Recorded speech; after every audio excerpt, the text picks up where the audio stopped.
기업들 소식으로 본격적으로 이어가 보겠습니다. 여러 금융기관에 흩어진 금융정보를 한 금융사의 앱에서 합쳐볼 수 있는 마이데이터. 요즘은 대다수 금융사 앱에서 쉽게 찾아볼 수 있죠. 그런데 아직 이 서비스에 발을 들이지 못한 카카오뱅크가 신사업 허가 심사까지 중단된 것으로 확인됐습니다. 최대 주주인 김범수 창업주의 사법 리스크가 발목을 잡았습니다. 단독 취재한 기자 연결해 보겠습니다. 김성훈 기자. 네, 김성훈입니다. 네, 구체적으로 카카오뱅크에 어떤 신사업들의 제동이 걸린 겁니까?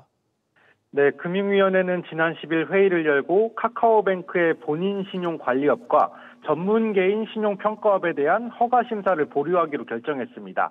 소위 마이데이터와 비금융 정보를 활용한 대안신용평가와 관련된 사업들인데요. 각각 본허가와 예비허가 절차를 밟고 있었는데 심사가 중단된 겁니다.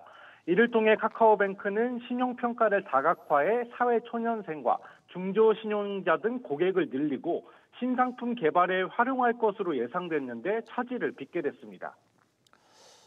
네, 이렇게 된 이유가 카카오 김범수 창업주 때문이라고요. 네, 금융위는 카카오뱅크가 허가 심사 요건 중 대주주 적격성에 문제가 있다고 판단했습니다. 지난해 말 기준 카카오뱅크의 최대 주주는 지분 27.17%를 보유한 카카오고요. 카카오의 최대 주주는 13.27%의 지분을 보유한 김범수 창업주입니다. 그런데 김범수 창업주는 SM엔터테인먼트 주식의 공개 매수 과정에서 시세 조종 의혹에 연루돼 검찰과 금감원 특사경의 조사를 받고 있는 상황입니다. 인터넷 전문 은행법 등에 따라 김범수 창업주가 벌금형 이상의 형이 확정되면 10% 넘게 보유한 카카오뱅크의 주식을 처분해야 하는 문제가 있습니다.